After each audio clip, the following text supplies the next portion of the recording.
అపోస్తలుల కార్యములు 7వ అధ్యాయం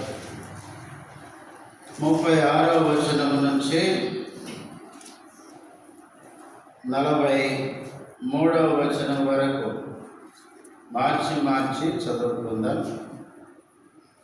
అపోస్తలుల కార్యములు 7వ అధ్యాయము 36 నుంచి 43వ వచనం వరకు మార్చి చదువుకుందాం. ఇతడు ఐగుప్తులోను ఎర్ర సముద్రములోను 40 ఏళ్ళు అరణ్యములోను మహత్కార్యములను సూచక క్రియలను చేసి వారిని తోడుకొని వచ్చెను.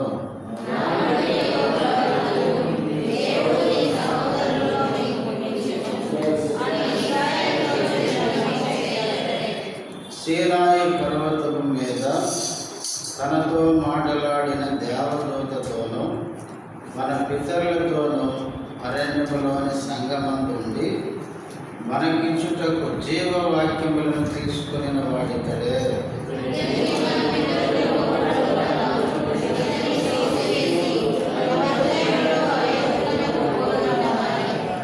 మాకు ముందు నడుచున్నట్టి దేవతలను మాకు చేయము.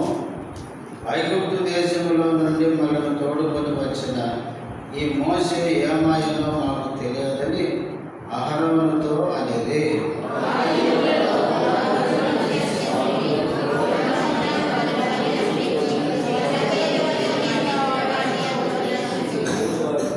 అందుకు దేవుడు వారికి విముఖుడై ఆకాశ సైన్యమును సేవించుటకు వారిని విడిచిపెట్టెను. ఇందుకు ప్రమాణముగా ప్రవక్తల గ్రంథమందు ఈలాగు రాయబడి ఉన్నది: ఇశ్రాయేలింటి వారులారా, మీరు అరణ్యములు 40 ఏళ్ళు బలి పశువులను అర్పణములను నాకు అర్పించితిరా.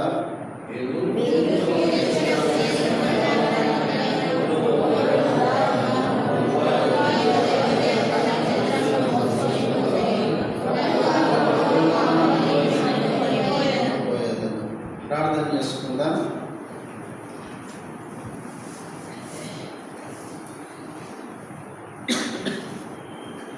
ప్రేమ కలిగిన మా పరలోకపు తండ్రి, మహాపరిశుద్ధుడైన దేవ, యేసుక్రీస్తు ఉన్నతమైన శ్రేష్టమైన నామములో వందనములు స్తోత్రాలు చెల్లిస్తూ మరొకసారి నీ సన్నిధికి వస్తుంటున్నా. ప్రభువా, ఇంతవరకు పాటల్లో సహాయపడినందుకే స్తుతిస్తుంటున్నా. చదవబడిన వాక్య భాగంలో నుంచి మాతో మాట్లాడుతురండి. మీరు మాట్లాడే దేవుడవు.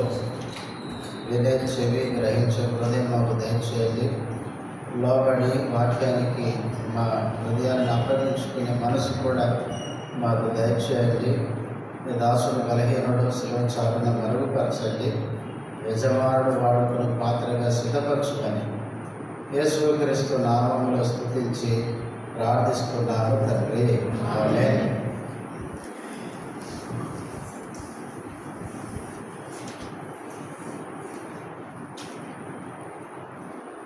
మనము అపోస్తలుల కార్యములు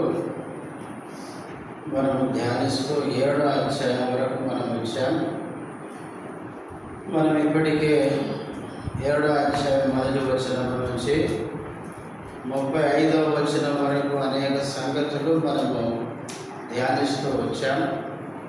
ఈరోజు 36వ వచనం నుంచి కొన్ని వచనాలు 43వ వచనం వరకు ఉన్న భాగముల నుంచి కొన్ని తలంపులు మనం జ్ఞాపకం చేసుకుందాం. 36వ వచనం: ఇతడు ఐగుప్తులోను ఎర్ర సముద్రంలోను 40 ఏళ్ళు అరణ్యములోను మహత్కార్యములను సూచక క్రియలను చేసి వారిని తోడుకొని వచ్చెను. ఇతడు అంటే మోషే. పోయిన వారం మనం చెప్పుకున్నాం. మిద్యానులో మామ మందను మేపుతున్నప్పుడు పొదలో దేవుడు ప్రత్యక్షమయ్యాడు. నేను అబ్రహాము దేవుణ్ణి, ఇస్సాకు దేవుణ్ణి, నీ పితరుల దేవుని యాకోబు దేవుని నేను పరిచయం చేసుకున్నాడు. చేసుకున్న తర్వాత దేవుడు అన్నాడు, నీ చెప్పులు విడవము, ఇది పరిశుద్ధ భూమి అన్నాడు. దేవుడు ఎక్కడుంటాడో ఆ స్థలం ఎట్లుంటుంది? పరిశుద్ధంగా ఉంటుంది. అందుకనే చెప్పులు విడవమన్నాడు. తర్వాత ఎందుకు వచ్చాడో విషయాన్ని చెప్పినాడు. ఐగుప్తులో నా ప్రజలు ఏమైనారు? దురవస్థలో ఉన్నారు, వాళ్ళు మూలుగుతున్నారు. నువ్వు ఐగుప్తుకి వెళ్ళి నా ప్రజలను ఏం చేయాలి? విడిపించాలి, నువ్వు రా అని పిలిచినాడు. వాస్తవంగా దేవుడు పిలిచినప్పుడు నిర్గమకాండములు ఎన్నో సాకులు చెప్పినాడు. తర్వాత దేవుడు మొత్తానికి మోసేను గద్దించగా లోబడి దేవుని మాట ప్రకారం ఐగుప్తుకి వెళ్ళి ఇశ్రాయేలు ప్రజల్ని ఐగుప్తు నుంచి ఏం చేశాడు? విడిపించినాడు. విడిపించిన తర్వాత ఇప్పుడు 36వ వచనంలో ఇతడు ఐగుప్తులోను ఎర్ర సముద్రంలోను 40 ఏళ్ళు అరణ్యంలోను మహత్కార్యములను సూచక్రియలు చేసి వారిని తోడుకొని వచ్చెను. ఇక్కడ 3 మాటలు ఉపయోగించినాడు. ఐగుప్తులోను, ఎర్ర సముద్రంలోను, అరణ్యములోను అన్నాడు. ఐగుప్తులో చేసిన కార్యములు నిర్గమకాండం 5వ అధ్యాయం నుంచి 12వ అధ్యాయం వరకు మనం చదివితే ఆ అధ్యాయంలో మోసే ఐగుప్తులో చేసిన కార్యములేంటో మనం అక్కడ చదువుతాం. తర్వాత ఎర్ర సముద్రంలోను అన్నాడు. ఎర్ర సముద్రంలో ఏం చేశాడో 14వ అధ్యాయం నిర్గమకాండం 14, 15 అధ్యాయం చదివితే అక్కడ ఎర్ర సముద్రంలో ఎంత గొప్ప కార్యములు చేశాడో మనకు అక్కడ కనపడుతుంది. తర్వాత అరణ్యములోను అన్నాడు. నిర్గమకాండం 16వ అధ్యాయం నుంచి నిర్గమకాండం చివరి అధ్యాయము, అలాగే లేవియకాండము, సంఖ్యాకాండాలు చదివితే 40 సంవత్సరాలు అరణ్యంలో దేవుడు మోసే ద్వారా ఎంత గొప్ప కార్యాలు చేశాడో మనం గమనించవచ్చు. కాబట్టి ఐగుప్తులో, ఎర్ర సముద్రములో, అరణ్యములో మహత్కార్యములు సూచక్రియలు చేసి ఇశ్రాయేలు ప్రజల్ని మోసే తోడుకొని వచ్చాడు. ఇప్పుడు 37వ వచనం, నా వంటి ఒక ప్రవక్తను దేవుడు మీ సహోదరులలో మీకు పుట్టించును అని ఇశ్రాయేలుతో చెప్పిన మోసే ఇతడే. మోసే ఏమని చెప్పాడంట ఇశ్రాయేలు ప్రజలతో? నా వంటి ఒక ప్రవక్త దేవుడు మీ సహోదరులలో మీకు పుట్టించును అని చెప్పినవాడంట.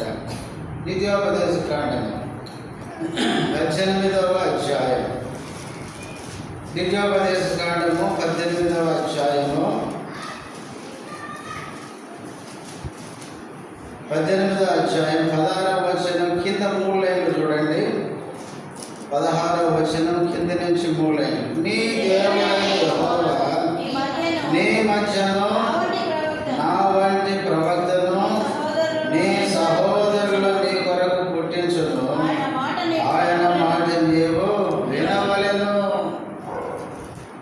ద్వితీయోపదేశకాండము 18:16లో మోసే ఇశ్రాయేలు ప్రజలతో చెప్పినాడు ఏమని? నా వంటి ప్రవక్తను దేవుడు మీ సహోదరులలో పుట్టిస్తాడు అని చెప్పినాడు. ఈయన ఎవరు? యేసుక్రీస్తే.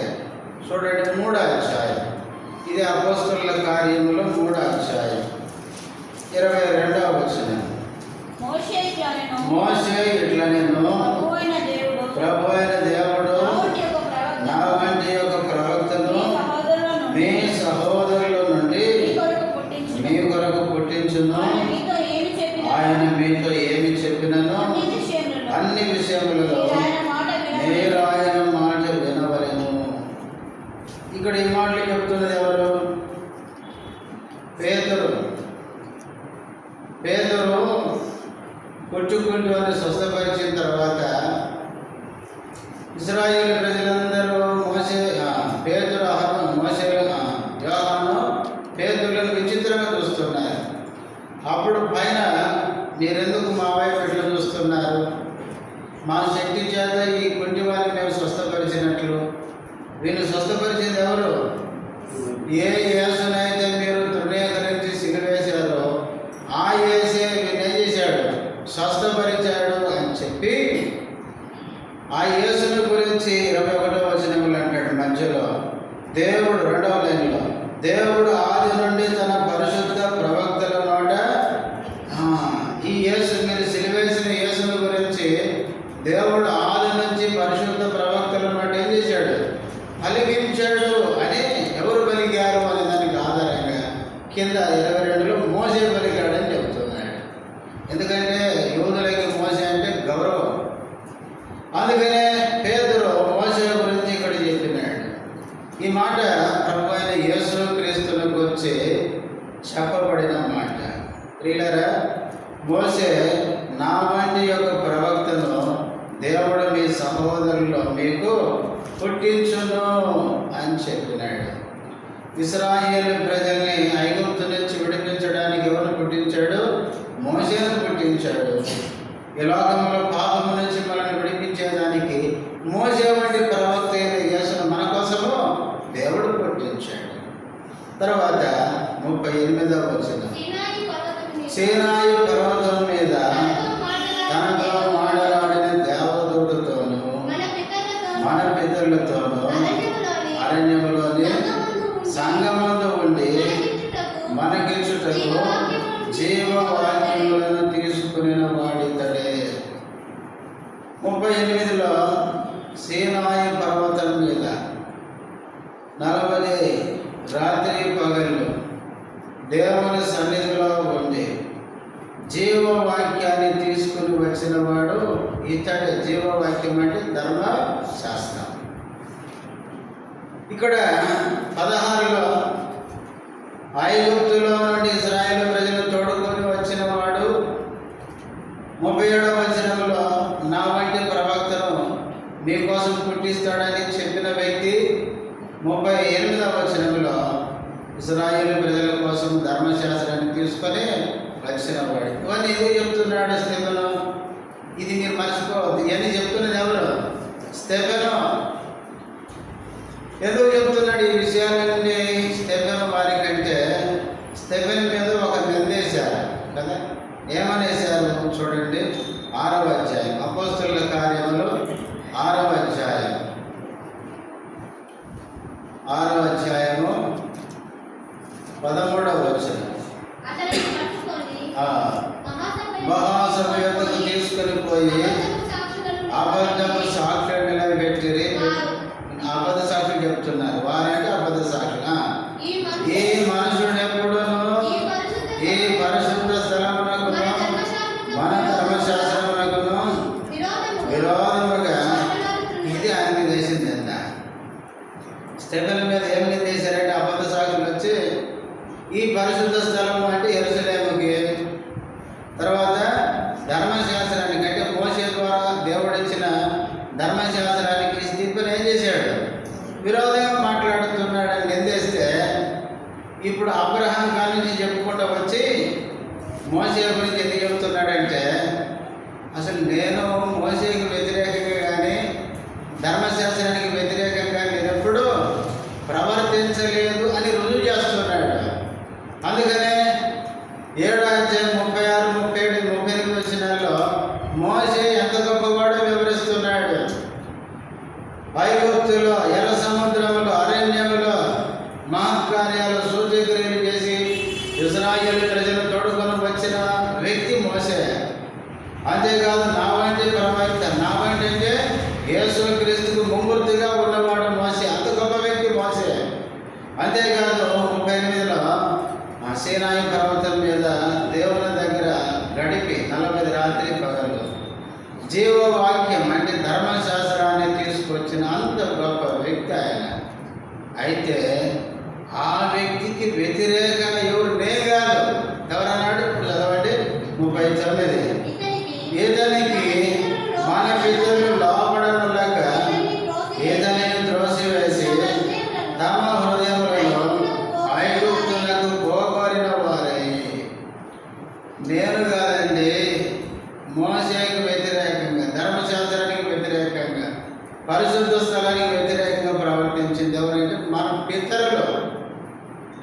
అని ఇప్పుడు ఈ ఇశ్రాయేలు ప్రజల యొక్క పితరుల గురించి చెప్తున్నాడు. వాళ్ళు మోసి అంత గొప్ప దైవజనునికి వ్యతిరేకంగా ప్రవర్తించింది ఎవరంటే మన పితరులు. 39 ఏమన్నాడంటే, మన పితరులు లోబడనొల్లక ఇతన్ని ఏం చేశారు? త్రోసేసినారు. చూడండి, ఇంత గొప్ప దైవజనుడిని ఇశ్రాయేలు ప్రజలు త్రోసేసినారు. ప్రియులారా, బైబిల్ ఏం చెబుతుందంటే, మన పైన ఎవరినైతే దేవుడు నాయకులుగా ఉంచాడో వారిని ఏం చేయాలంటే త్రోసేయదు. వారికి ఏం కావాలి? లోబడి ఉండాలి. చూడండి, హెబ్రీ పత్రిక 13వ అధ్యాయం, హెబ్రీలకు రాసిన పత్రిక 13వ అధ్యాయం మొదటి 7వ వచనం చదవండి. నీకు దేవుని వాక్యం బోధించి మీ పైన నాయకులుగా ఉన్న వారిని జ్ఞాపకము చేసుకుని వారి ప్రవర్తన ఫలమును శ్రద్ధగా తలంచుకొనుచు వారి విశ్వాసమును అనుసరించుడి.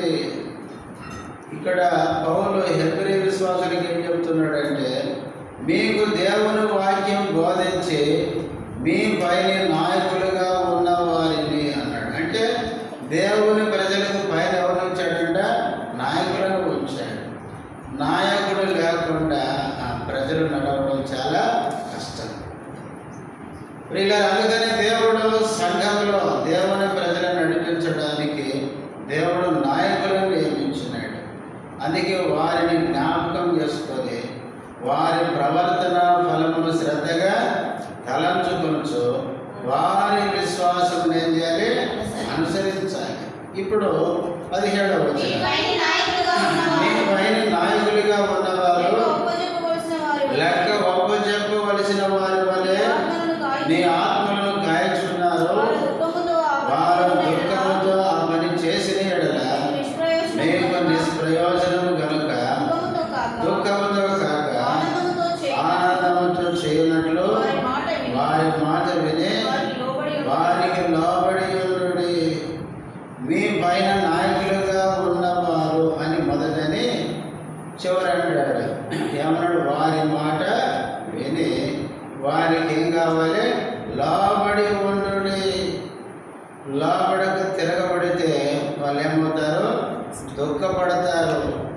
దుఃఖంతో వారు దేవుని పని చేస్తే అది మీకేం కాదు? ప్రయోజనంగా ఉండదు, నిష్ప్రయోజనంగా ఉంటుంది. అందుకనే దేవుడు మన పైన ఉంచిన నాయకులకి మనము లోబడాలి. లోబడి వారి మాట వినాలి. పేతురు రాసిన మొదటి పత్రిక 5వ అధ్యాయం 5వ వచనం, చిన్నలారా మీ పెద్దలకు లోబడి ఉండుడి. మీరందరూ ఎదుటి వారి ఎడల దేన మనస్సులను వస్త్రము ధరించుకొని మిమ్మల్ని అలంకరించుకునుడి. దేవుడు అహంకారులను ఎదిరించి దేవులకు కృపను గ్రహించును. ప్రియులారా, చిన్నలారా, పెద్దలకు ఏం కావాలి? లోబడి ఉండండి. మన పైన దేవుడు నాయకులను పెద్దలను ఉంచున్నాడు. ఆ పెద్దలకి మనం ఏం కావాలి? లోబడాలి. ఎందుకంటే వాళ్ళని నియమించింది ఎవరండి? దేవుడు. కాబట్టి దేవుణ్ణి బట్టి వారిని గౌరవించాలి. కొరింథీయులకు రాసిన మొదటి పత్రిక 16వ అధ్యాయం, కొరింథీయులకు రాసిన మొదటి పత్రిక 16వ అధ్యాయం 15-16 వచనాలు. స్తెఫను ఇంటి వారు అకయ యొక్క ప్రథమ ఫలమై ఉన్నారనియో వారు పరిశుద్ధులకు పరిచయం చేయుటకు తమను తాము అప్పగించుకొని ఉన్నారనియో మీకు తెలియను. కాబట్టి సహోదరులారా, అట్టి వారికి పనిలో సహాయం చేయొచ్చు నేను విధేయులై ఉండవల్లని బతిమాలు కలుచున్నాను. పౌలు కొరింథీ విశ్వాసులను బతిమాలు కొంటున్నాడు. పరిశుద్ధుల మనుషులకు పరిచర్య చేయడానికి స్టెఫెనెట్ వారు తమ్ము తాము ఏం చేసుకున్నారంట, అప్పగించుకున్నారంట. అలాంటి వారికి వారు చేసే పనులు ఏం చేయాలి? సహాయం చేస్తూ ప్రయాసపడుతూ వారికి విధేయులై ఉండాలి అని మిమ్మల్ని బతిమాలుచున్నాను. దేవునికి అప్పగించుకొని నమ్మకంగా కష్టపడే వారికి మనం ఎట్లుండాలి? సహాయకులంగా ఉండాలి. అంతేగాని చెడగొట్టే వారు ఉండదు. కొంతమంది ఏం చేస్తారంటే, ఆయన చేస్తే నేనెందుకు సహకరించాలి. కొంతమందికి ఇదొక రోగం అన్నమాట. ఎవరు చేస్తే ఏముంది కదా. ఫిలిప్పీ పత్రికలో పౌలు అంటాడు, ఫిలిప్పీ పత్రిక పౌలు ఎక్కడి నుంచి రాశాడంటే చెరలో ఉండి రాసినాడు. చెరలో బంధించబడ్డాడు పౌలు. అయితే కొంతమంది సువార్త చెప్తున్నారు. అయితే పౌలు అంటాడు, నేను బంధించబడి ఉన్నా, ఇంకొకరు ఏం చేస్తున్నారు? బయట సువార్త చేస్తున్నారు అంటూ అక్కడ అంటాడు. కక్ష చేతులో మిస్ చేతులో సువార్త ఏమవుతుంది? ప్రకటించబడుతుంది. దానికి నేనే విడిపించబడాలా, నేనే బయటికి పోవాలి, నేను తప్ప ఎవరు సువార్త చెప్పొద్దు అనుకోవడం లేదు పౌలు. కొంతమంది ఎట్లుంటారంటే, నేనే చేయాలా, ఇంకొకరు చేస్తే నేను తట్టుకోవాలి. ఇది మంచి అలవాటు కాదు. ఎవరైనా కష్టపడితే వారికి మనం సహకరించాలి. ఎవరైనా దేవుని పనులు ప్రయాసపడుతుంటే వారికి మనం లోబడి అవసరమైతే మన వంతు మనము సహకారాన్ని అందించాలి. ప్రియులారా, దేవుని సేవలో మన పైన నాయకులుగా ఉన్నవారు నమ్మకంగా పనిచేస్తున్నప్పుడు వారికి మనం విధేయులమై వారికి మనం సహకారంగా ఉండి మనం కూడా దేవుని పనే చేయాలి. తెస్సలోనికీయులకు రాసిన మొదటి పత్రిక, తెస్సలోనికీయులకు రాసిన మొదటి పత్రిక 5వ అధ్యాయం 12-13 వచనాలు. మరియు సహోదరులారా, నీలో ప్రయాసపడుతూ ప్రభువునందు మీకు పైవారై ఉండి మీకు బుద్ధి చెప్పు వారిని మనన చేసి వారి పనిని బట్టి వారిని ప్రేమతో మిక్కిలి ఘనముగా ఎంచవలని. చాలేమ్మ. 12వ వచనంలో పౌలు ఏమంటున్నాడు? సహోదరులారా, నీలో ప్రయాసపడుతూ ప్రభువునందు మీకు పైవారై ఉంది. దేవుడు మన పైన కొందరు ఉంచాడు, పైవారిగా వాళ్ళని ఉంచాడు. దేవుడే ఉంచాడు వాళ్ళని. ఆ ఉంచిన వాళ్ళు మనకి ఏం చెప్తారంటే బుద్ధి చెప్తారు. ఇప్పుడు మన ఇంట్లో తల్లిదండ్రులు ఉన్నారు అనుకోండి, పిల్లలు తప్పు చేస్తే ఏం చేస్తారు చెప్పండి? ఇప్పుడు చిన్న పిల్లోడు ఉన్నాడు, కిచెన్లోకి ఏం చేశాడు? చాక్ తీసుకొని వచ్చి వాళ్ళ మమ్మీ చూపిస్తాడు, ఏ అని చూపిస్తాడు అనుకోండి. తల్లి చూసి సంతోషపడుతుందా అండి? ఏమంటుంది? రే అది చాకరా, చాకు అది నువ్వు కోసుకుంటావు, ఎవరికైనా కోస్తే తెగుతుందని చేతిలో ఉన్న చాకు తీసుకొని ఇట్లాంటి పని చేతున్నానా అని బుద్ధి చెప్తారు.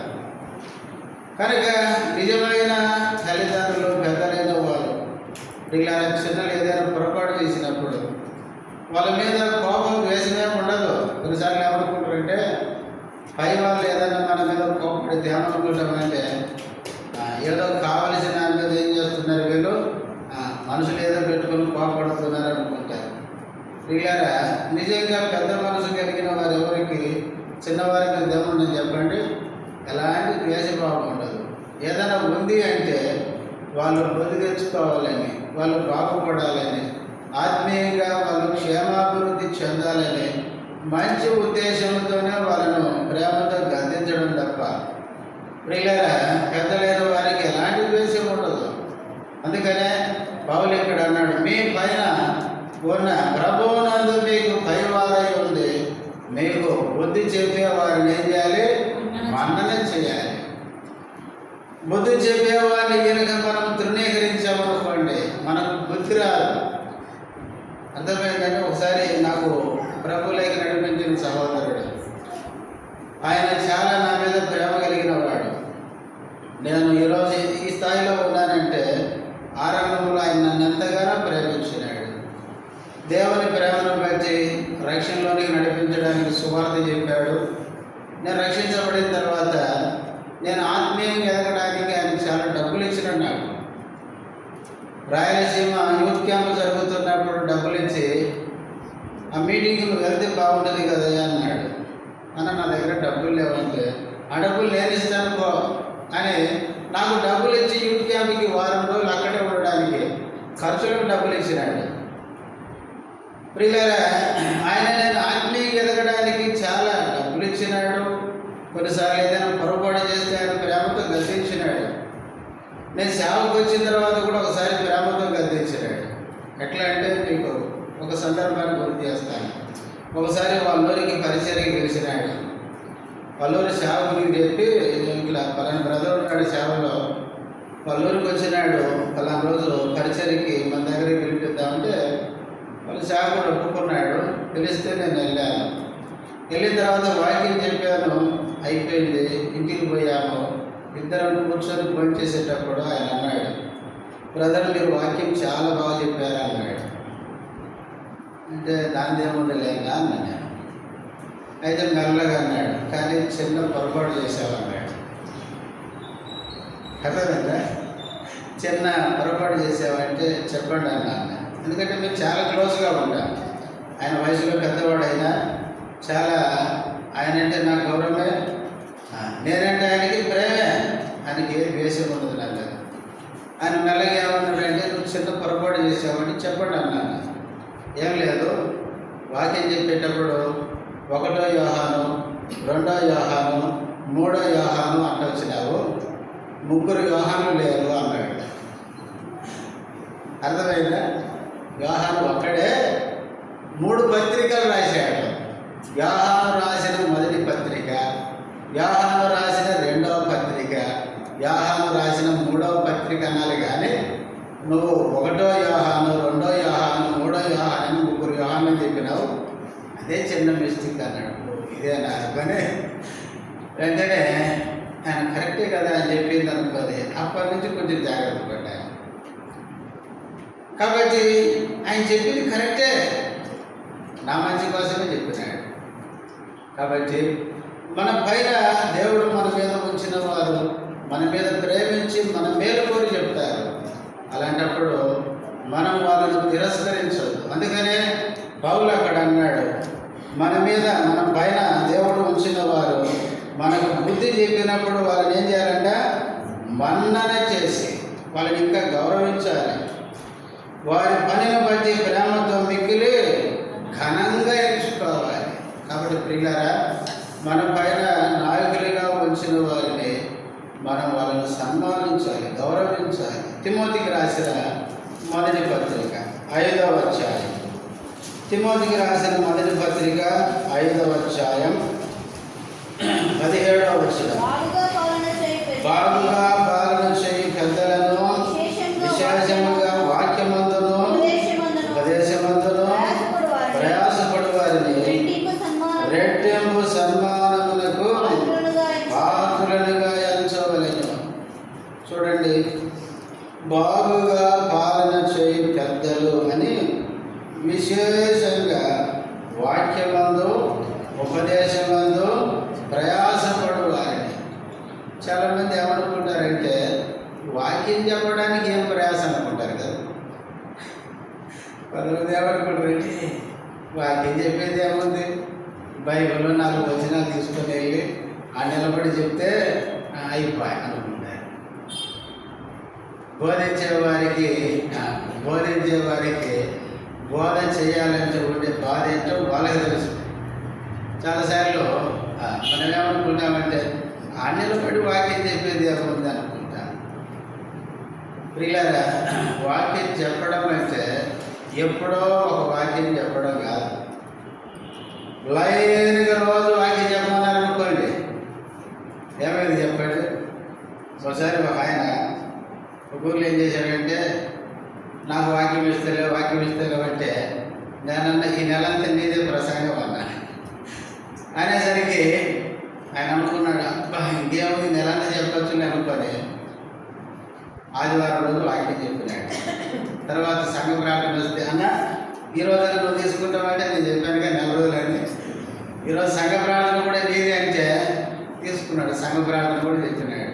తర్వాత బైబిల్ స్టడీ వచ్చింది. అన్న ఈరోజు నువ్వేనా అంటే నేను కదా చెప్పాను నువ్వే చెప్పాలంట. బైబిల్ స్టడీ చెప్పినాడు. చెప్పిన తర్వాత ఫోన్ చేసినాడు. అన్న రేపు ఆదివారం కన్నా తీసుకుంటే అరే నిన్నే తీసుకోమన్నాను కదా అంటే ఏం నేనే దొరికినా నీకు ఎన్నిసార్లు చెప్పాలి నేను అన్నాడు. అప్పుడు నేను అన్నాను వాక్యం చెప్పడం అంటే ఎంత ఇబ్బంది ఉంటుందో అది నీకేం కావాలి, అర్థం కావాలి. కాబట్టి వాక్యం చెప్పడం అంటే శారీరకంగా కష్టం ఉండదు కానీ మానసికంగా ఏముంటుంది, మానసికమైన ప్రెషర్ ఉంటుంది. అన్నోళ్ళకి తెలుసు. ఆదివారం వాక్యం చెప్పమంటే ఒక ఆదివారం వాక్యం చెప్పడానికి ఎన్ని తలకిందులు ఆ రోజు వస్తారో అన్నోళ్ళకి తెలుసు. కాబట్టి చాలా ఆలోచించాలి. ఏ వాక్యం చెప్పాలి, ప్రజలకు అవసరమైన వాక్యం లేదు. నేను చెప్పే వాక్యం వాళ్ళకి ఎట్లా అర్థం కావాలి, నేను ఏ విధానాలు చెప్తే వారికి అర్థమవుతుంది, ఇవన్నీ ఆలోచించాలి. కాబట్టి అందుకే వాక్యమందు ప్రయాసపడు వారిని అన్నాడు అని తిమోతితో పౌలు అన్నాడు. వారిని ఏం చేయమన్నాడు, రెట్టింపు సన్మానమునకు బాధ్యులను గాంచు. రెట్టింపు సన్మానం అంటే రెట్టింపు అంటే మనం ఒక కింద ఇచ్చామనుకోండి, వాళ్ళకి కింద తెలియాలి, ఇంకో కింద పెంచాలండి. అట్లా కొన్నిసార్లు ఏమంటారు, ఏంది మా కిందే ఇచ్చి వాళ్ళకి కింద ఇచ్చినారు ఏంటి అంటారు కదా. అందుకే రెట్టింపు ఒక సేవకుడు చెప్పినాడు. దాన్ని ఏమని, విశ్వాసులు వచ్చారనుకోండి పరిచర్యకి, వాళ్ళకి 1000 రూపాయలు గిఫ్ట్ ఇస్తే అదే సేవకులు వస్తే ఏం చేయాలి, 2000 గిఫ్ట్ ఇచ్చి పంపించాలి. అదే రెట్టింపు అంట. కాబట్టి దేవుని పరిచర్యలో దేవుని ఉపదేశం చేయడానికి ప్రయాసపడే వారిని రెట్టింపు సన్మానమునకు పాత్రులుగా ఉంచాలి. ఇలా బైబిల్లో మన పైన నాయకులుగా ఉంచింది దేవుడే. వారిని మనము ప్రేమించి వారికి లోబడాలి కానీ వారిని త్రోసివేయకూడదు. అయితే ఇశ్రాయేలు ప్రజల మీద మోషేను దేవుడే నాయకుడిగా ఉంచితే ఆ నాయకుడికి లోబడక అతన్ని ఏం చేశారు, త్రోసేశారు.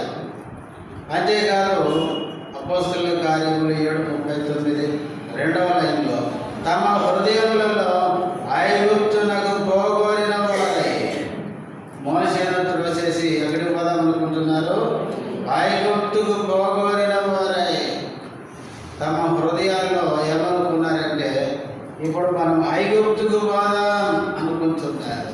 చూడండి, సంఖ్యాకాండము 14వ అధ్యాయం, సంఖ్యాకాండము 14వ అధ్యాయము 4వ వచనం చదవండి. అయితే నేను వారు మనము నాయకుని ఒకరిని నియమించుకొని ఐగుప్తునకు తిరిగి వెళుదామని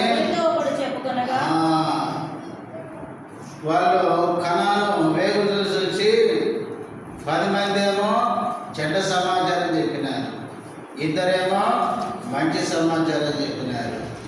ఎవరిది నమ్మినారు వీళ్ళు? 10 మంది చెప్పింది నమ్మినారు. ఎందుకంటే చాలాసార్లు మనుషులు ఏమనుకుంటారంటే ఎక్కువ మంది చెప్పిందే నిజం అనుకుంటారు. కొన్నిసార్లు అట్లా పొరపడతారు అన్నమాట.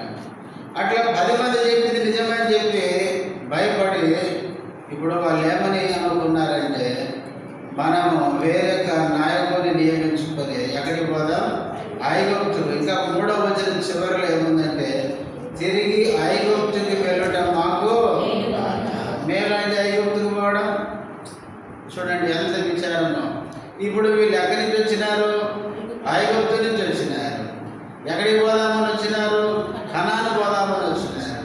అయితే ఇప్పుడు మళ్ళీ ఎక్కడికి పోతున్నారు, ఐగుప్తు. అంటే ముందుకు పోవలసిన వాళ్ళు ఎక్కడికి పోతున్నారంటే ఇప్పుడు వెనక్కి తిరుగుతున్నారు. హెబ్రీయులకు రాసిన పత్రిక 10వ అధ్యాయం, హెబ్రీయులకు రాసిన పత్రిక 10వ అధ్యాయము 38వ వచనం. నా ఎదుట నీతిమంతుడైన వాడు విశ్వాస మూలముగా జీవించును గాని అతడు వెనక తీసిన ఎడల అతని యందు నా ఆత్మకి ఏముండదు. దేవుని పిల్లలు ప్రియులారా, మనం ప్రభువుని నమ్మి రక్షించబడి ఐగుప్తు లోకం నుంచి బయటకు వచ్చిన తర్వాత ఇక మళ్ళా వెనుక తీయకూడదు. వెనుక తీసిన ఎడల నా ఆత్మకి ఏముండదు, సంతోషం ఉండదు. మనం ఏం చేయాలి? 39వ వచనం, అయితే మనము నశించుటకు వెనుక తీయువారము కాము గాని ఆత్మను రక్షించుకున్నటకు విశ్వాసం కలిగిన వారమై ఉన్నాము. చూడండి 39వ వచనంలో, మనము నశించుటకు ఏం కాదు, వెనుక తీయువారము కాము. దేవుని పిల్లలు తీర్మానం ఎట్లుండాలంటే, పరిస్థితులు ఎట్లున్నా కూడా మన విశ్వాసంలో వెనుక తీసే వారంగా ఉండకూడదు. ఒక 11వ అధ్యాయం, హెబ్రీ 11వ అధ్యాయం అంతా విశ్వాస వీరుల పట్టి కదంతా. వాళ్ళు ఎన్నడూ వెనక తీయని విశ్వాస హీరోలు, విశ్వాస వీరులు, విశ్వాస హీరోలు అంటారు వాళ్ళని. విశ్వాసంలో వాళ్ళు ఎన్నడూ వెనక్కి తిరగలేదు. వాళ్ళు ఎన్నో కష్టాలు, ఇబ్బందులు, ఎరుకులు వాళ్ళకు వచ్చినా కూడా హెబ్రీ గ్రంథకర్త 10వ అధ్యాయం చివరి వచనంలో మనము వెనుక తీయువారం కామని చెప్పి 11వ అధ్యాయంలో విశ్వాసంలో వెనక తీయని వారి లిస్టు రాసినాడు అక్కడ. కాబట్టి ప్రియులారా, నేను మనమందరము కూడా మన జీవితంలో ఎలాంటి పరిస్థితులు ఉన్నా కూడా మన విశ్వాసంలో వెనుక తీయకూడదు. ఫిలిప్పీ 3వ అధ్యాయం 13వ వచనంలో పౌలు అంటాడు, నేను అనుకున్న వాటిని మారచి ముందున్న వాటి కొరకు వేగిరపడచ్చు, గురి యొద్దకు పరిగెత్తుచున్నాను అంటాడు. ప్రియులారా, మనం వెనుకున్న వాటిని మర్చిపోవాలి. ముందున్న వాటి కొరకు మనం ఏం కావాలి? వేగిరపడాలి. ఇశ్రాయేలు ప్రజలు మోషేను వేసేశారు, త్రోసేసి తిరిగి ఎక్కడికి పోదాం అనుకున్నారు? ఐగుప్తుకు పోవాలి అనుకున్నారు. ఇప్పుడు అపోస్తలుల కార్యములు 7వ అధ్యాయం 40వ వచనం, మాకు ముందు నడుచున్నట్టి దేవతలను ఐగుప్తు దేశంలో నుండి మనల్ని తోడుకొని వచ్చిన ఈ మోషే ఏమైనా మాకు తెలియదని అహరోను తండ్రి. ఇశ్రాయేలు ప్రజలు అహరోను దగ్గరకు వచ్చినారు. మోషే ఏమో సీనాయి కొండ మీదకి ఎక్కిపోయినాడు. మోషే కొండ మీదకి ఎక్కిపోతే అహరోను దగ్గరకు వచ్చి ఇశ్రాయేలు ప్రజలు ఏమన్నారు? మాకు ఒక దేవతలను మాకు చేయము. ఎందుకు ఈ దేవతలు? అక్కడనే ఉంది, మాకు ముందు నడుచున్నట్లు. వాస్తవంగా బైబిల్ ఏముందండి? పగలు మేఘస్తంభంగా, రాత్రి అగ్నిస్తంభంగా వారికి ముందుండి దేవుడు ఏం చేస్తున్నాడు? వాళ్ళని నడిపిస్తున్నాడు. దేవుడే వారికి ముందుండి నడిపిస్తుంటే ఇప్పుడు వీళ్ళకి ఎవరు కావాలంటే? దేవతలు కావాలంట. వాస్తవంగా 10 ఆజ్ఞలు ఇచ్చేటప్పుడు మొదటి 2 ఆజ్ఞలు అంటే చెప్తారా? 1, నేను తప్ప మొదటి ఆజ్ఞ, ఇంకా వేరే దేవుడు ఉండద్దు అంతే. 2, ఏ రూపాన్ని చేసుకోవద్దు, సాగకూడదు. దేవుడు ముందే చెప్పినాడు. అయితే వీళ్ళు ఏం చేస్తున్నారు? ఇప్పుడు మాకు దేవతలు కావాలి అని చెప్పి వాళ్ళు ఏం చేశారు? 41వ వచనం, ఆ దినములలో వారు ఒక దూడను చేసుకొని విగ్రహమునకు బలి అర్పించి తమ చేతులతో నిర్మించిన వాటి యందు దేవతలు కావాలని అహరోను దగ్గరికి వస్తే, ఈ అహరోను చాలా తెలివైనవాడు, మాటల యందు మంచి నేర్పరి. నాకు మాటలు సరిగా రావని మోసే అంటే మాట్లాడడానికి మీ అన్నని ఇస్తా అని చెప్పినాడు. ఈయన బాగా మాట్లాడతాడు అన్నమాట, చమత్కారంగా మాట్లాడతాడు. అందుకనే ఈ మోసే పర్వతం మీద ఉండే అహరోను దగ్గరికి వస్తే, మీ బంగారంతా ఇచ్చేయండి అంటే ఏం చేశారు? నువ్వు ఒంటి మీద ఉండేది వలసి ఇచ్చారు. దేనికోసం ఇచ్చారు? దూడ కోసం. వాస్తవంగా దేవుడు ఆ బంగారు ఎవరు ఇచ్చారు? వాళ్ళకి దేవుడు ఇచ్చాడు ఆ బంగారు. దేనికోసం ఇచ్చాడు? నిర్గమకాండం 25వ అధ్యాయంలో ప్రత్యక్షపు గుడారానికి అవసరం కావాలి. దేవుడి కోసం వాడాల్సిన బంగారు తీసుకుని ఎక్కడ పెట్టారు? ఈ దూడకు పెట్టినారు. దూడ కోసం ఇవ్వమంటే అందరు ఇచ్చినారంట, దేవుని కోసం ఇవ్వమంటే పుట్టినూరులో మందిరం పని జరుగుతుంటే ఒకరోజు వాక్యం చెప్పిన, ఇట్లానే చెప్పిన, దేవునికి కావాలంటే అన్నిటికి ఇచ్చినారని, దూడకి ఇవ్వండి ఇచ్చినారు కానీ దేవునికి ఇవ్వలేదంటే పరిస్థితికి పోయేటప్పుడు ఆయన అడిగినాడు, ఏదమ్మో కమ్మలు కనపడతలేవు, మెల్లో కనపడతలేదు, ఎటుపోయి అంటే ఉన్నాయండి అని చెప్పలేదు. ఉన్నాయా ఆడేసినవా, ఉన్నాయా ఆడేసినవా అంటే లేదా ఇంట్లో పెట్టి వచ్చిందే అమ్మయ్యా అంటున్నాడు. అంటే ఆయనకు అనుమానం వచ్చింది, ఏమికి కమ్మలు ఉండే మెల్లో ఉండే మధ్యాహ్నం వచ్చి పోయేటప్పుడు మెల్ల చూసినాడు, అన్న వాక్యం చెప్పినాడు, పంపది చేసినాడు. అడుగుతున్నాడంటే ఆ శిక్ష తర్వాత నవ్వుదని చెప్తుంది, మొన్న అన్నిట్లు అన్నాడన్నా అంటే చెప్పాను, నీకు హృదయంలో ప్రేరేపణ కలుగుతుంది కానీ బలవంతం పొందలేము అని చెప్పాను. కాబట్టి ప్రియులారా, ఆ దూడను తయారు చేయడానికి దేవుడు ఇచ్చిన బంగారు తీసుకొని దూడకి ఇస్తే దాన్ని చక్కగా ఒక దూడ రూపంలో చేస్తే దానికి బలర్పించి ఏం చేశారంట, చేతులతో నిర్మించిన వాటి అందువల్ల ఏం చేశారు, ఉల్లసించారు. మనం ఉల్లసించాల్సింది దేంట్లో అండి, దేవుని విషయాలు ఉల్లసించాలి, దేవునిలో. అందుకే పౌలు అంటాడు, ఆనందించుడి మరలా ప్రభువునందు, ప్రభువులో ఆనందించాలి. కానీ వీళ్ళు విగ్రహాన్ని చేసుకొని విగ్రహానికి బలర్పించి ఆ విగ్రహం ఎదుట ఉల్లసిస్తున్నారు. అలా ఉల్లసిస్తుంటే చూడండి, నెహెమ్యా గ్రంథం 9వ అధ్యాయం, త్వరగా తీయండి ముగిద్దాం. నెహెమ్యా గ్రంథం 9వ అధ్యాయం 18వ వచనం. వారు ఒక బోధ దూడను చేసుకొని ఐగుప్తులో నుండి మమ్మల్ని రప్పించిన దేవుడు ఇదే అని చెప్పి నీకు బాబు విసుగు పుట్టించడం చాలే. వీళ్ళు ఏమంటారంట, దూడని చేసుకొని ఐగుప్తులో నుండి మమ్మల్ని రప్పించిన దేవుడు ఇదే అని సంతోషపడుతున్నారు. సంతోషపడుతుంటే దేవునికి ఏం పుట్టిందంట, విసుగు పుట్టింది. నీకు బహు విసుగు పుట్టించినను, దేవుడు విసుక్కున్నాడు. ఇప్పుడు చూడండి, మన అపోస్తుల కార్యములు 7వ అధ్యాయం 36వ వచనంలో చదివినాం. దేవుడు మోషే ద్వారా ఐగుప్తులు ఏం చేశాడు, మహత్కార్యాలు సూచక్రియలు చేసినాడు. ఎర్ర సముద్రంలో ఏం చేసినాడు, అద్భుతాలు చేసినాడు. అరణ్యంలో గొప్ప కార్యాలు చేసినాడు. ప్రియులారా, ఐగుప్తులో కార్యాలు చూశారు, ఎర్ర సముద్రంలో జరిగిన కార్యాలు చూశారు, అరణ్యంలో జరిగిన చూసినారు. నిజంగా గొప్ప కార్యాలు జరిగిన చూసిన తర్వాత వీళ్ళు మళ్ళా విగ్రహము దేవుడు అనుకోవడం, దానికి బలర్పించి దానిలో ఆనందించడం, ఎంత దేవునికి విసుగు పుట్టించడం. చాలాసార్లు మనం కూడా ఏం చేస్తాం, దేవుని నమ్ముతాం, దేవుడు ఎవరో అనుభవిస్తాం, దేవుని కార్యాలు మనం ప్రాక్టికల్గా అనుభవిస్తాం.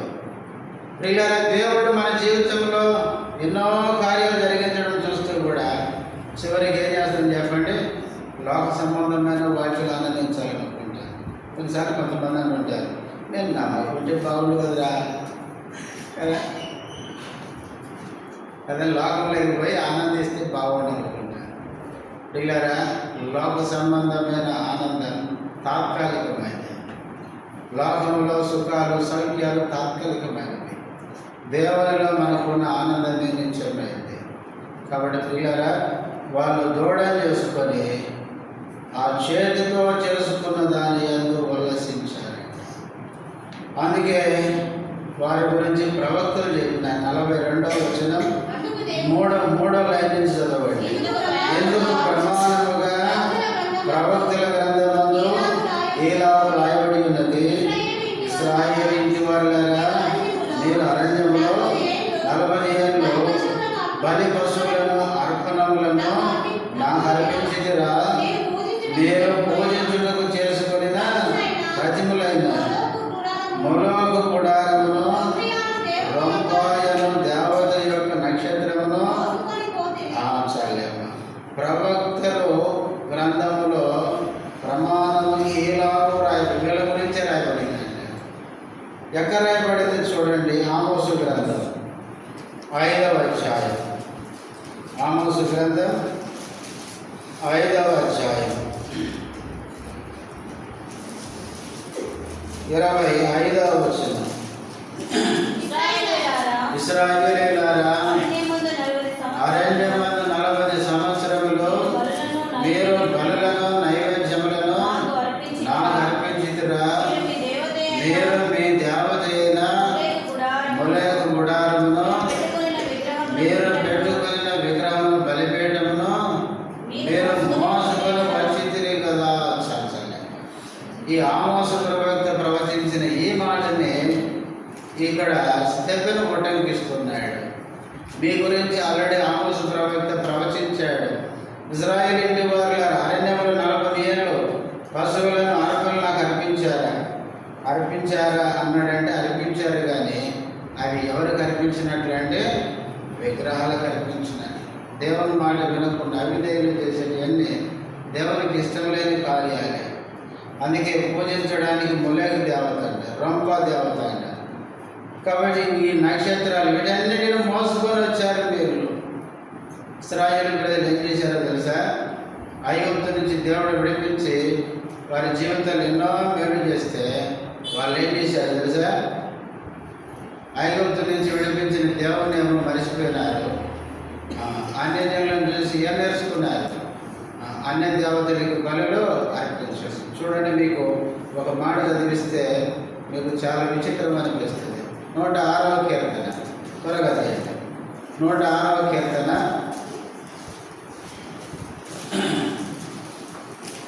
106వ కీర్తన 34వ వచనం నుంచి చదవండి. యెహోవా వారికి ఆజ్ఞాపించినట్లు వారు అన్యజనులను నాశనం చేయకపోయిరి. అన్యజనులతో సహవాసం చేసి వారి క్రియలు నేర్చుకునేది. వారి విగ్రహములకు పూజ చేసేది.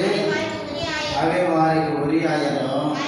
మరియు వారు తమ కుమారులను కుమార్తెలను ఎవరు అర్పించారండి?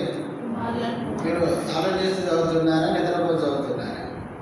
ఇశ్రాయేలు ప్రజలు అన్యజనులతో సహవాసం చేసి విగ్రహారాధన నేర్చుకొని ఆ విగ్రహాలకి తమ కుమారులను కుమార్తెలను ఏం చేశారు? పిల్లల్ని విగ్రహాలకు బలి అర్పించారంట. ఎవరు వీళ్ళు? ఇశ్రాయేలు ప్రజలు. ఇంకా కింది చదవండి. నిరపరాధ రక్తము అనగా తమ కుమారుల రక్తము కుమార్తెల రక్తం ఒలికించిరి. కనాను దేశపు వారి బొమ్మలకు పిల్లల్ని బలిగా అర్పించిరి. ఆ రక్తం వలన వాళ్ళ పిల్లల రక్తం చేత దేశమే ఏం చేశారు? అపవిత్రం చేశారు. ఇప్పుడు చెప్పండి, ఇంత దుర్మార్గంగా దేవుని ఎరిగి కూడా వాళ్ళు ప్రవర్తిస్తే ఇప్పుడు దేవుడు ఏం చేయాలి? ఏం చేయాలంటే అదే అపోస్తుల కార్యాల్లో స్టెఫెను చెప్తున్నాడు. ఏం చేశాడు దేవుడు? 7వ అధ్యాయం ఇప్పుడు 42 చదవండి. అందుకు దేవుడు వారికి విమోకుడై ఆకాశ సైన్యమును సేవించుటకు విడిచిపెట్టేశాడు. దేవుడు ఇశ్రాయేలు ప్రజలు ఏం చేశాడు? విడిచిపెట్టేసినాడు. దేవుని మాట వినకుండా దేవుని ప్రజలై ఉండి దేవుని విడిచిపెట్టి విగ్రహారాధన నేర్చుకొని ఎంత భయంకరంగా చేశాడు కూడా 6వ కీర్తనలో చదివాం. పిల్లల్ని బలిచ్చారంట. ఆ బలి కూడా రక్తం, విపరీతమైన పిల్లల రక్తం చెందించి ఆ రక్తంతో ఆ దేశాన్ని ఏం చేశారు? అపవిత్రం చేసేసినారు. ప్రేమ కలిగిన దేవుడు ఆ దేశం ఆయన మాట వింటారని ప్రేమతో ఇస్తే ఆయన మాట వినకుండా ఆయన విడిచిపెట్టి ఆయన ఏదైతే చేయకూడదని చెప్పినాడో అవే నేర్చుకున్నారు. అవే పనులు చేసి దేశమంతా అపవిత్రం చేసేసినారు. చేసేసరికి దేవుడు వారిని ఏం చేశాడు? విడిచిపెట్టేసినాడు. ఇలా బైబిల్లో దేవుని ప్రజలమైనప్పటికీ దేవుని మాట వినకపోతే దేవుడు ఏం చేస్తాడు? మనల్ని విడిచిపెట్టేస్తాడు. బైబిల్లో సౌలుని ఏం చేశాడు? సమూయేలు చెప్తున్నా కూడా వింటలేడు. అందుకని దేవుడు సౌలును యెహోవా విడిచి దావీదుకు తోడయుండెన చదువుతాడు కదా. సౌలుని విడిచిపెట్టేసినాడు. విడిచిపెట్టేస్తే సౌలు ఏం చేశాడు? చివరికి శోధ చెప్పేదాకా పోయినాడు. అంత జిగజారిపోయినాడు. ప్రియులారా, చివరికి ఏం చేశాడు? ఇచ్చాడు. యుద్ధంలో ఓడిపోతూ సున్నది లేని ఫిలిస్తీన్ల చేతులు చచ్చేదానికంటే నన్ను నేను చంపుకోవడం మంచిది. నీటి తీసుకుని పొడుచుకొని చచ్చిపోయినాడు, ఆత్మహత్య చేసుకున్నాడు. దేవుడు విడిచిపెడితే ఎంత ప్రమాదం ఉందో చూడండి. తర్వాత సంసోను ఎంతో బలాఢ్యుడు కదా, అందుకే సండే స్కూల్ పిల్లలు పాట పాడతాడు. సంసోన్ అంటే ఎవడు భలే భలే భలే భలే కానీ భలే భలే అయిపోయాడు, భలే అయిపోయాడు. ఇక భలే భలే వాడే కానీ భలే అయిపోయాడు. శ్రీ చేతుల పాపానికి చోటించి నాజీరు చేయబడిన వాడు, వ్రతం చేయబడిన వాడు. ఇలా ఎప్పుడైతే పాపానికి చోటించినాడో బైబిల్లో ఉంది, యెహోవా సంసోనును ఎడబాసెను. ఎడబాయడం అంటే విడిచిపెట్టేసినాడు. సంసోను విడిచిపెట్టేసరికి సంసోను కళ్ళు కూడా పెరిగినాడు, చేతులకు సంఖ్యలు వేసినాడు. ఒక దేవత, దాగోని దేవత గుడిని ఏం చేశారు, బంధించినారు. సంసోను తిరగలి దింపాల్సి వచ్చింది. ప్రియులారా, సంసోను బలాఢ్యుడే దేవుడు వదిలిపెట్టేసరికి దరిద్రమైన జీవితానికి దిగజారిపోయినాడు. దేవుడు ఈయన మనల్ని విడిచిపెట్టాడంటే మనల్ని ఎంత నష్టపోతామో ఆలోచించండి. మీకు 2 వచనాలు చదివించి ముగించే ప్రయత్నం చేస్తారు. రోమపత్రిక 1వ అధ్యాయం, రోమీయులకు రాసిన పత్రిక 1వ అధ్యాయం 24వ వచనం. ఈ హేతువు చేత వారు తమ హృదయముల దురాశలను అనుసరించి తమ శరీరములను పరస్పరము అవమానపరుచుకున్నట్లు దేవుడు వారిని అపవిత్రతకు, దేవుడే దేనికి అప్పగించాడంట? ఎందుకు? ఆ వచనం మొదట్లో ఉంది, ఈ హేతువు చేత. ఏ హేతువు? హేతు అంటే కారణం.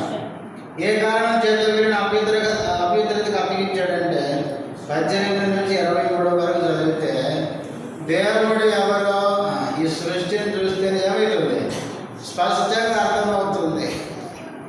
ఈ సృష్టిలో ప్రతి వస్తువును ఆలోచించడం వలన దేవుడు ఎవరో స్పష్టంగా అర్థమవుతున్నా ఆ దేవుని మాట వినకుండా సృష్టికర్తకు బదులుగా ఇష్టపూర్తిగా సృష్టినే మొక్కితే ఆ హేతువు చేత అపవిత్రతకి వారిని ఏం చేస్తాడు, అప్పగించేస్తాడు. తర్వాత ఇదే అధ్యాయము 28వ వచనం,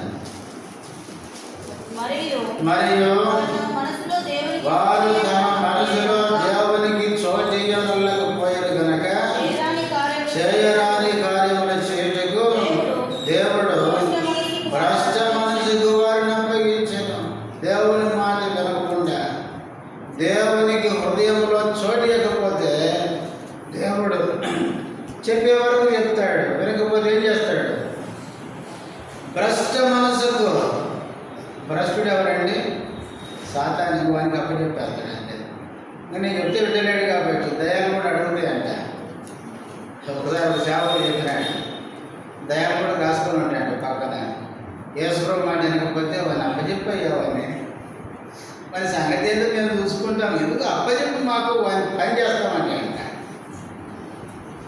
ప్రియులారా, అందుకనే లోకాసు వార్త 12వ అధ్యాయంలో అక్కడ ఒక మాట ఉంది. యేసుప్రభు అన్నాడు, ఏమంటాడు, నా ప్రాణం తినవు తాగు సుఖించని ధనవంతుడు చెప్పుకుంటే మరి ఎర్రోడా ఈ రాత్రే నేను అడుగుతున్నారంటాడు. ఎవరు అడిగేది?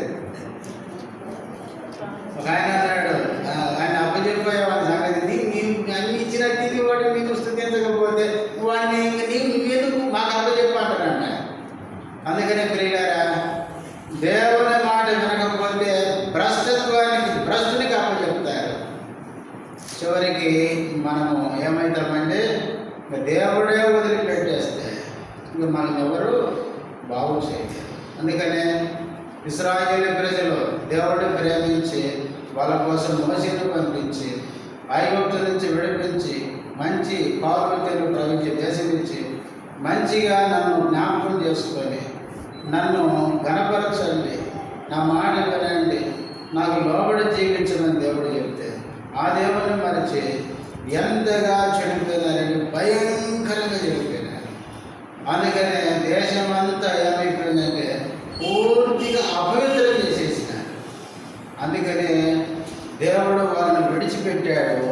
ఎవరికి అప్పగించాడు? ఆ మాట చదువుకొని ముగించుకున్నారు. 7వ అధ్యాయం అపోస్తలుల కార్యం 4వ వచనం చివరిలో, కనుక బబులోను ఆవలికి మిమ్మల్ని వదిలిపెట్టేస్తాను. మిమ్మల్ని ఎవరికి అప్పగిస్తానంటే బబులోను వారికి అప్పగిస్తాను. బబులోను వారు ఎవరండి? క్రూరమైన వాళ్ళు, చాలా భయంకరమైన వ్యక్తులు. వాళ్ళు వచ్చి ఏం చేశారంటే యెరూషలేమును నాశనం చేశారు. ఇశ్రాయేలు ప్రజల్ని చంపేశారు. బ్రతికిన వారిని చెరవనే పోయినారు. కాబట్టి ఇదంతా ఇశ్రాయేలు ప్రజలకు ఎందుకు జరిగిందంటే, పిల్లరా, దేవుడు నియమించిన నాయకులను త్రోసేశారు. తిరిగి ఐగుప్తుకి వెళ్ళాలనుకున్నారు. చివరికి ఐగుప్తుకి వెళ్ళాలనుకుని అరణ్యంలో తెచ్చుకొని చేస్తే మిగతా వారిని కనాను తీసుకుపోతే కనాన్లో కూడా వీళ్ళు అన్ని జనుల వాళ్ళు జీవించి దేశాన్ని అభ్యంతరం చేశారు. కాబట్టి దేవుడు విడిచిపెట్టాడు, వారిని బబులోనికి అప్పగించాడు. ఇవన్నీ బైబిల్ ఎందుకు ఉన్నాయి? ఎందుకంటే ఈ చివరి దినాల్లో ఉన్న మనకు బుద్ధి కలగడానికి. మనం అలా చేస్తే మనం కూడా నష్టం ఉందని ఒక పాఠము నేర్చుకోవడం. కాబట్టి మాటలన్నీ వింటున్నప్పుడు మనం జాగ్రత్త పడదాం. మన దేవుడు మనల్ని ప్రేమించి మనకి ఎన్ని కార్యం చేశాడో గుర్తుపెట్టుకుందాం. ఆయన మాట విందాం, ఆయనకు లోబడదాం. ఏది ఏమైనా ఆయన కొరకే మనము జీవిద్దాం. మోకరించాలి, ప్రార్థన చేసుకుందాం.